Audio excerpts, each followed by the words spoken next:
repeatedly saying that he was dying. The social media star now accused of murdering her boyfriend. Sesler admitted to committing several crimes. It was there that he her 4 times in the chest, killing her instantly. You were gone.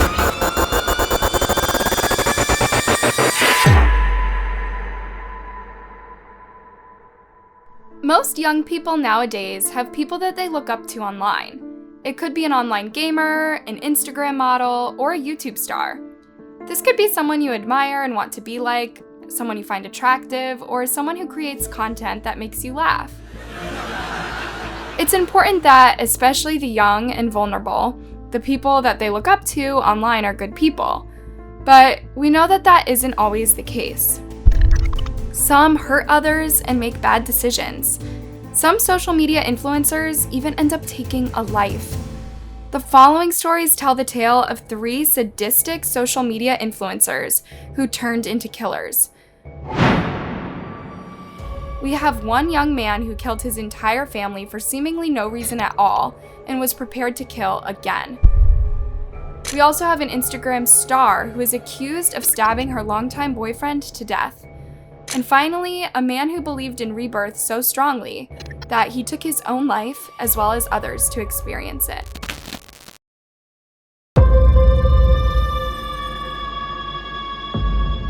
Hello everyone, I'm Mr. Anime, and boy, do I have a show for you. This is just an update video to let you guys know that I'm going to reward myself with probably a 2 or 3 week break coming up here from YouTube videos, anime reviews in particular.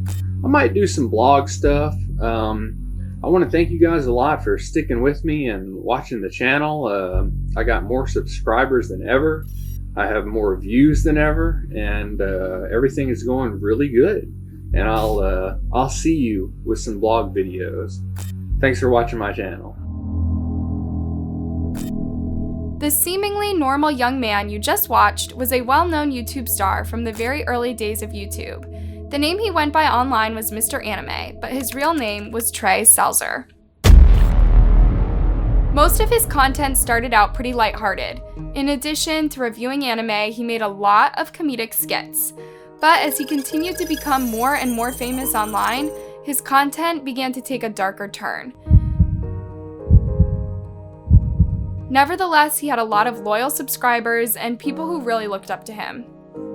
They never thought that he would be capable of what would occur on the morning of March 20th, 2012. But first, let's take a step backward. Trey was born on August 3rd, 1989 to his parents, Rhonda and Lawton. He had one brother named Mark, who was 4 years older than him. The family lived a typical American life. Rhonda worked for the paper while Lawton was an elementary school teacher. They lived in a ranch-style home in Texas. While their family was once very happy and united, things started to go downhill when Trey ended up dropping out of college without finding a job first. He didn't seem to be worried about that fact and that he wasn't heading towards any sort of career. He referred to himself as a NEET, which stands for not employed, educated, or training. While this is often used as an insulting word, he seemed to use it proudly. Trey and his father used to argue frequently about the fact that he had no job, and he was known somewhat as an outcast by his family and neighbors. I'll have to admit, he was quite strange. But naturally, I wasn't going to tell Trey's parents that he acts peculiar. His father was a very private person, and never really discussed him with me at all. It was also known that Trey was on some sort of medication for a health condition, but what it was exactly wasn't clear. It wasn't until September 14th of 2006 that Trey first created his YouTube channel, LensCat Productions, and suddenly, Mr. Anime was born. Trey's life suddenly changed for the better. Not only did he have a new internet persona and people who looked up to him and admired his content, but he had online friends and people who connected with him. One thing that was different about Trey in comparison to other YouTubers at the time was that he was very grounded and real. He didn't try to put on any sort of front. He was just himself and kept things very casual, sometimes even snacking while he recorded a video about anime. There it is, Evangelion. And right off the bat, I gotta say that I really love the box it comes in. I mean, look at this. It's hard 10 individual DVDs. I mean, this is probably one of the best box covers I've ever seen. It was only a matter of time before his channel grew an impressive following. He was a friend of the anime community who inspired others with a passion for this content to go on to create their own content. He was so well known at the time that even those who weren't interested in anime were still aware of who he was. Now, some of you may say something like, you know, Mr. Anime, please, give Randy Stair a break, you know? But no, if he'd have given me a break 100 goddamn episodes ago, it wouldn't be a problem. But the show keeps going, it's obnoxious, it gets annoying, Naruto never dies, in the movies he never dies, in the manga he's still not dead. What else is there to say? Sometimes Trey's older brother Mark would help him come up with and produce his videos from behind the scenes. Trey would often refer to Mark as his best friend, and the two were known to be quite close. Let me call you back. One of the more controversial things that Trey suddenly began to cover was recent gun violence and the frequency of shootings across the United States. Hey everybody, Season 2 here, and today I'm ranting on something a little bit, right? Yes, I'm ranting on something a little bit anime unrelated. I'm ranting on all the shootings that have been happening. I'm a firearms owner myself, but it is a little bit disturbing to know that you could be a victim in something like this at these times. All the people that were victims, you think it won't happen to me, but sometimes it does. But seriously, every day I open Yahoo, I'm like, well, time to see what today's shooting is, and hey, there's another one. So I don't know when it's gonna stop. From that point forward, Trey's videos became darker throughout the years. Some of his videos were a little bit bizarre, including this one featuring his brother Mark. Show his feet. He fell in mud. It's funny. And there was a little girl who was trying to follow us, and she almost fell and broke her neck, and I would have filmed it and showed it to y'all, but then I would have helped. Not like most cameramen where they keep filming accidents and they don't help. Some of Trey's fans began getting concerned around 2011 when they noticed that he seemed to have some sort of explanation for how all his family's pets kept going missing. What they couldn't have known at the time was that Trey was actually hurting the animals. You are out of here. You are gone. Leave my place. Around this time, local rumors were beginning to spread about Trey's behavior. Some people claimed to see him running at night, abusing alcohol, and animals with a gun during the darkness. Whatever. Can you go home? Yeah, you're going home. We can only imagine what he did to the defenseless creature after that point. On December 11th of 2011, Trey revealed to his viewers that he was suffering from a condition in which there was a hole in his lung that was leaking air. He seemed very concerned and asked his followers to pray for him. Most of the time, this condition is a result of trauma to the chest, but Trey never explained how this condition started for him. Then, in early March of 2012, Trey would upload one of his last videos. He was 22 years old at the time. The title of this video was incredibly sinister. It was, Mr. Anime is planning something. He explained to his followers that he was going to be able to post again for a while because he was going to be preoccupied with some other big project. Well, hi everybody, it's Mr. Anime here, and I'm recording on my MacBook's web camera, and my MacBook's from like 4 years ago, so the web camera's not that great, so you'll have to bear with me. He begins before telling his followers that he'll be taking a 2 or 3 week break from producing content. Later on, he would post another video in which he revealed that he had secured his dream job, a role in the film industry. However, it would turn out that this job was entirely made up. Looking back at the content Trey was posting around this time, his followers probably had no inkling of what was soon to become of his life. March 19th of 2012 would be the turning point in Trey's story. He had repeatedly been binge drinking for hours without taking any breaks. Early in the next morning, he called his mother Rhonda into the family's garage. It was there that he shot her 4 times in the chest, killing her instantly.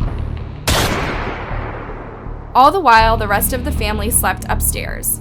Now that Trey's evil plan was in action, he felt that he had to follow through with it, and he was prepared to wipe out his next victim.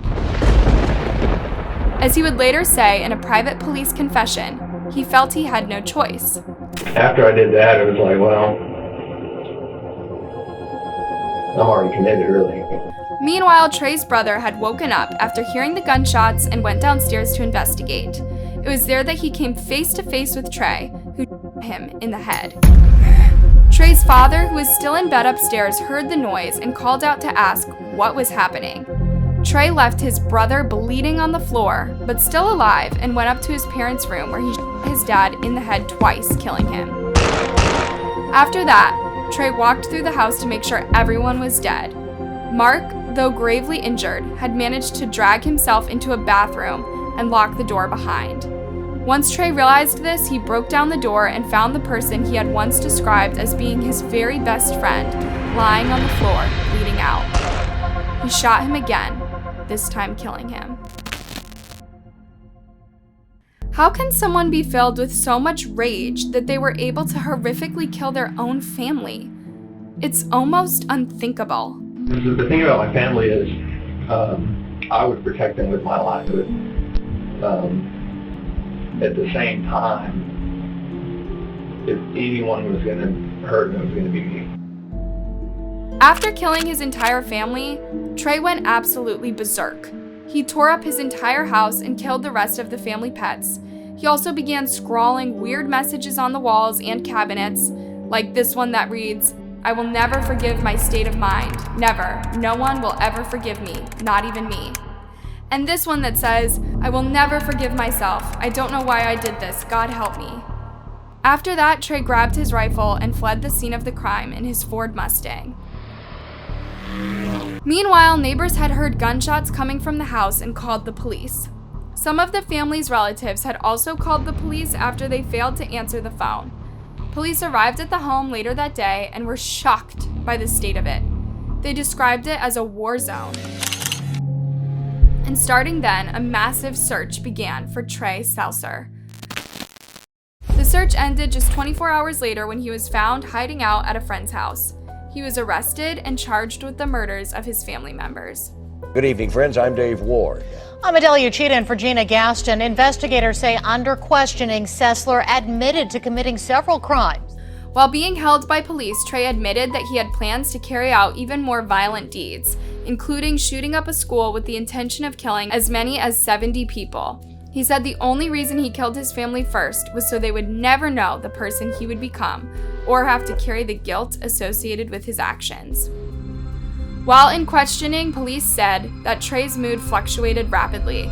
Sometimes it was as if he had no remorse for what he had done, while other times he became emotional and overwhelmed.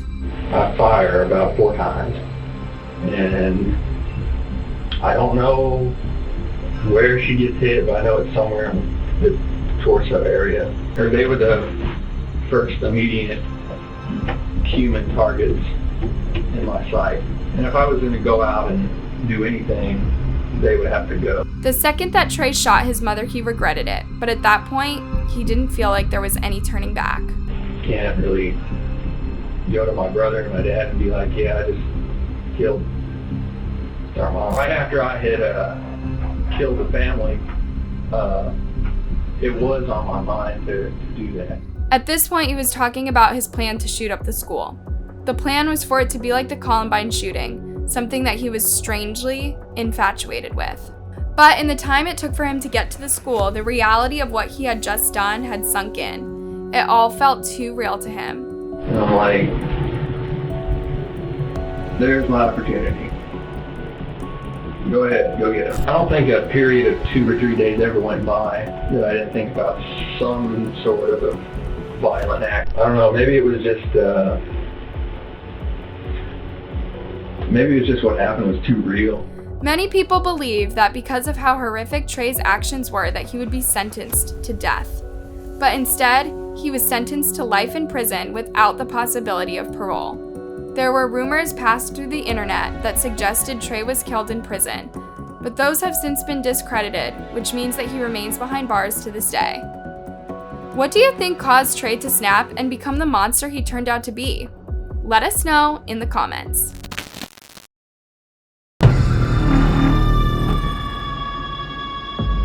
We are learning more this morning about the social media star now accused of murdering her boyfriend. She was arrested in Hawaii, and now authorities are releasing new video evidence in the case. The person in this picture is 26-year-old Courtney Clenney from Austin, Texas. She goes by Courtney Taylor on social media. She's a well-known model, Instagram star, and rose to fame through her work with the platform OnlyFans. When you look at her Instagram, you see someone who seemingly has what a lot of people dream of. She's got great beauty, money, and the ability to travel around the world. Not to mention, she has 2 million followers on the platform and countless sponsorships with brands, allowing her to expand her net worth.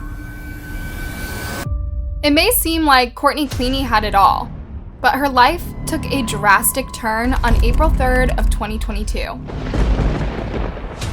During an argument with her longtime boyfriend, Christian Ombumseli, she ended up fatally killing him by throwing a kitchen knife at him. It wasn't until August of 22 that she was arrested. Now she sits behind bars after being charged with his murder. She claims that everything she did was in self-defense, but is that the truth? Ms. Clenney, how old are you? I'm 26. This morning, social media personality and OnlyFans model Courtney Clenney, also known as Courtney Taylor, has made her first court appearance in Hawaii after being charged in the murder of her boyfriend. Investigators releasing this video from earlier this year. They say it shows Clenney repeatedly punching boyfriend Christian Ombumseli inside a private elevator in their Miami high-rise. The video shows Courtney entering the elevator just moments before Christian. She hits buttons repeatedly before angrily turning her anger to Christian. From the second he enters the elevator, she is constantly hitting him on his back, shoulders, and head. He does not fight back and attempts to use the touchscreen inside the elevator to activate it.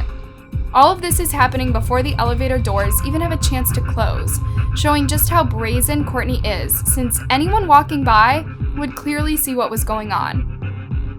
Several times she tries to pull his hair and punch him in the face.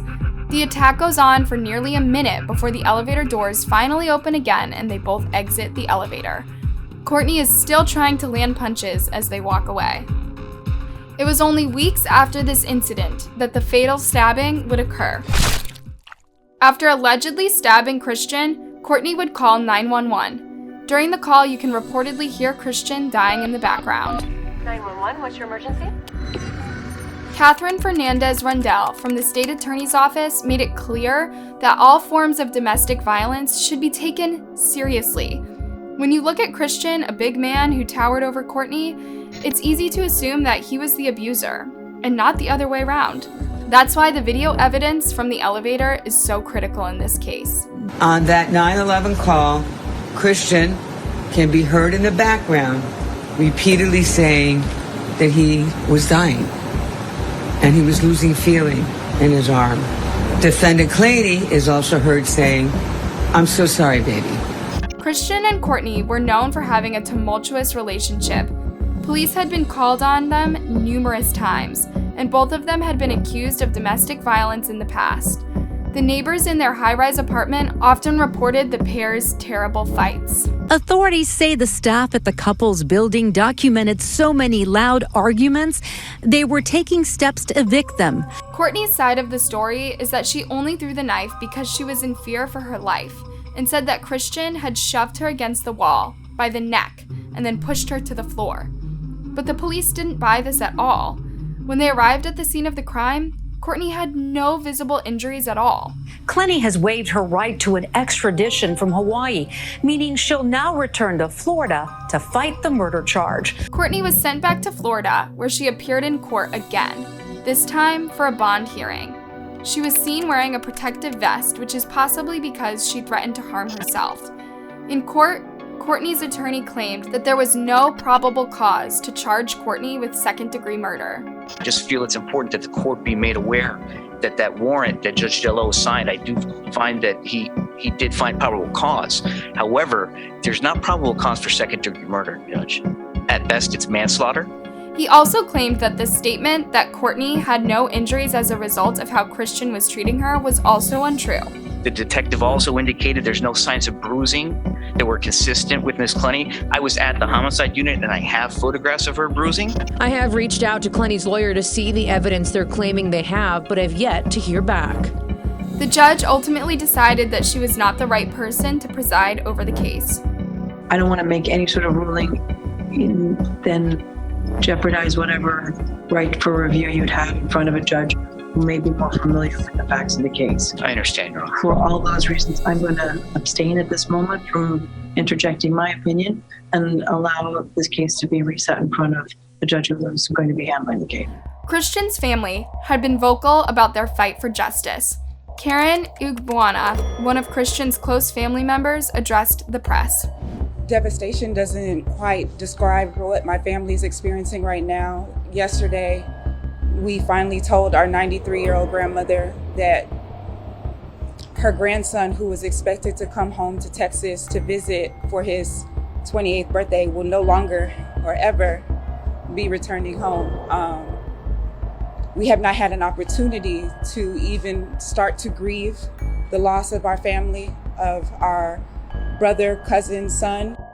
Meanwhile, Courtney's attorney released a statement claiming that the truth about what really happened the night of the stabbing will come to light through court. Clearly, none of this was intended, and Courtney is struggling mentally with the aftermath of what occurred that evening. This is a tragedy for all involved, but it was not criminal conduct. Courtney was defending herself, and the investigation will reveal exactly that. While the trial has not yet begun, in the court of public opinion, Courtney's not looking very good.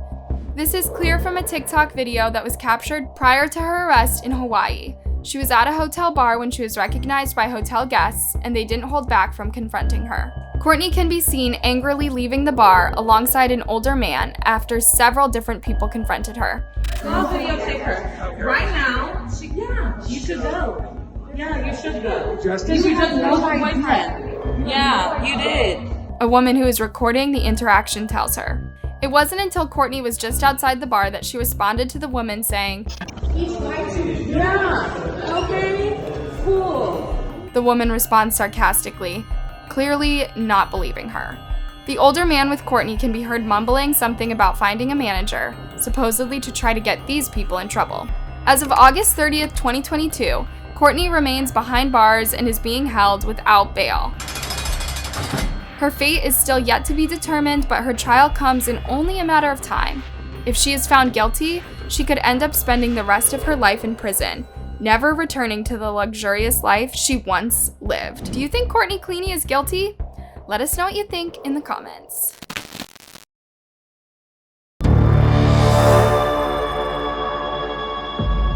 Randy Stair.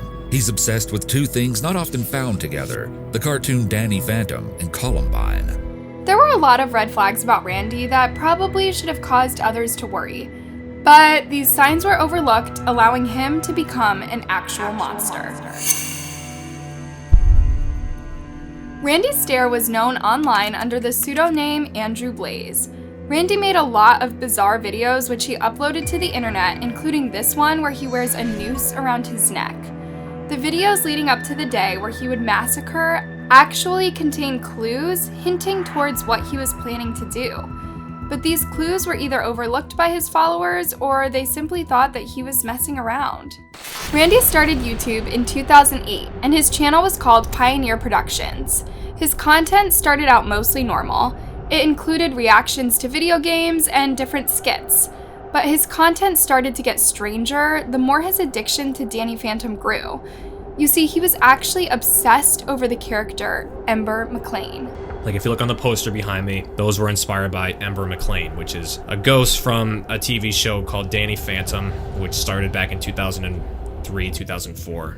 You know, I was in late elementary school at that time. But this ghost, this woman always connected with me. But ever since I first saw her, something changed. And it wasn't like I grew up or anything like that. Like I realized, oh my gosh, I'm attracted to girls and all this. No, it just, something changed. It was like a spark.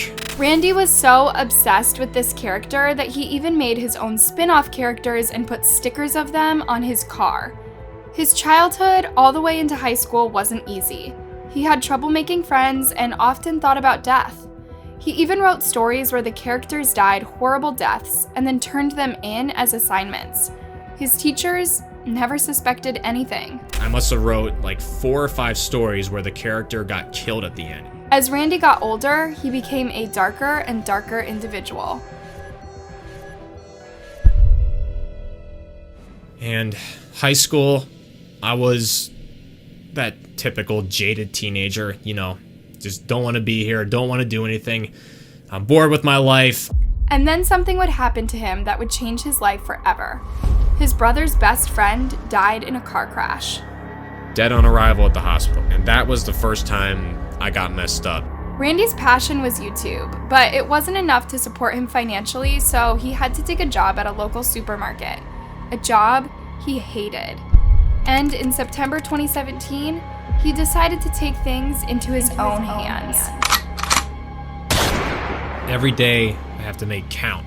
This is it. Just under 2 weeks to live. Randy's mind had become so incredibly twisted that he believed that if he took his own life, he would come back as one of his fictional characters.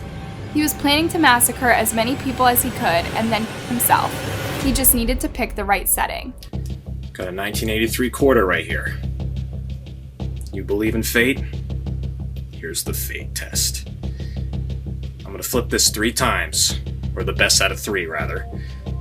And if it's heads, I'll do it here. If it's tails, supermarket. It landed on tails. Tails.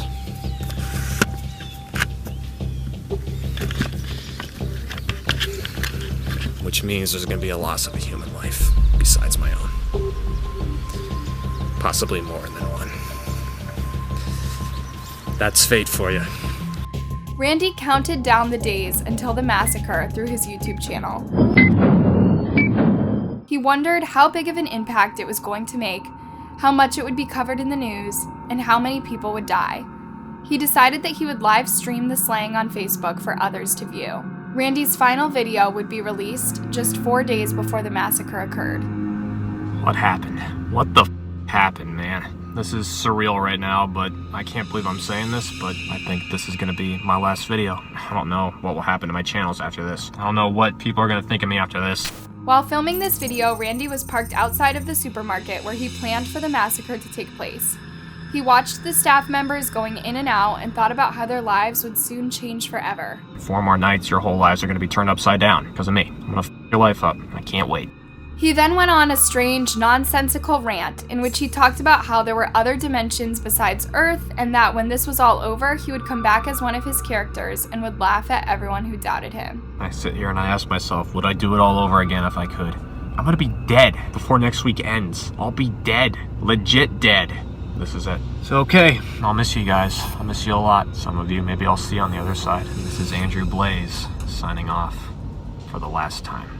Enjoy the rest of your lives. Andrew, out. Early on June 7th, Randy posted a strange video of him walking through the supermarket, seeming to plan out his attack. This is the place where he worked for 7 years that would soon become a horrific crime scene. On the night before the attack, Randy records a video of him loading 2 shotguns and packing them into a duffel bag. Both of these weapons he named. I gave them names. The first one I bought, I called Rachel, and then I called the smaller one Mackenzie, after Mackenzie West. He said, referring to a fictional character. Like Eric, the shooter from Columbine, Randy etched these names into the guns. The next day at the Weiss supermarket, 24-year-old Randy was working the night shift. He and his co-workers were in the process of preparing to close for the night and were stocking shelves. Randy slipped away while nobody was looking and began barricading the doors so no one could leave. He calmly took videos of the setup on his phone. At around 1 a.m., Randy bursts through the back doors of the store, locks the doors behind him, and makes his way to the front. He then takes his guns out of the duffel bag and calmly makes his way through the store. There are 4 employees, Victoria, Kristen, Brian, and Terry. Randy shoots Victoria first and then passes by Kristen, who reportedly had headphones in and didn't hear the gunfire. Strangely, he decides not to shoot her. He goes on to kill both Brian and Terry. When Kristen realizes what's going on, she calls 911 and manages to run away from Randy. She gets to an exit only to find it blocked. She uses her shoulder to force it open and takes off running through the parking lot and up a nearby hill. Back in the store, Randy continuously shoots merchandise to try to destroy the entire supermarket. Then, after shooting 59 bullets, Randy decides that it's time to take his own life. He then shot and killed himself. Police determined that Randy was struggling not only with his sexual identity, but was a narcissist whose mental state was declining before his death. If someone had taken the time to notice the many warning signs, not only from Randy's childhood, but leading up to the murders, could this have been prevented? Maybe. Instead, his life ended in tragedy.